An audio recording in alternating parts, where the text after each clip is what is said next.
Backup and archival are both important data management practices, but they serve different purposes and have distinct characteristics. Backup. Purpose. The primary purpose of backups is to create copies of data to protect against accidental loss, corruption, or deletion. Backups serve as a safety net, allowing you to restore data to its original state in case of data loss or disaster. Frequency.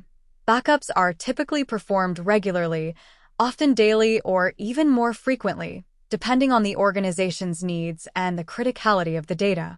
Retention.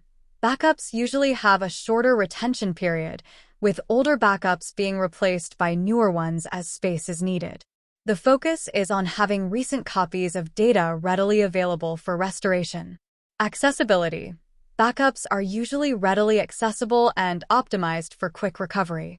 They are designed for restoring data quickly and efficiently in case of emergencies. Archival. Purpose. Archiving involves moving data that is no longer actively used, but still has long-term value to a separate storage environment.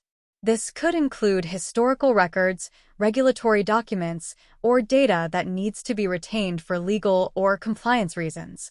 Frequency. Archival is typically done less frequently than backups and often occurs on a scheduled basis, or when certain criteria are met, such as data reaching a certain age or no longer being actively accessed. Retention. Archived data is retained for the long term, sometimes indefinitely, depending on regulatory requirements and organizational policies. Archival storage solutions are designed for data preservation over extended periods. Accessibility. Archived data may not be as readily accessible as backups.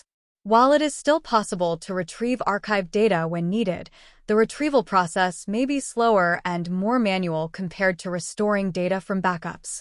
In summary, backups are focused on protecting against data loss and ensuring quick recovery of recent data, while archiving is about preserving data for the long term, often for regulatory or historical reasons, with less frequent access requirements. Both practices are essential components of a comprehensive data management strategy.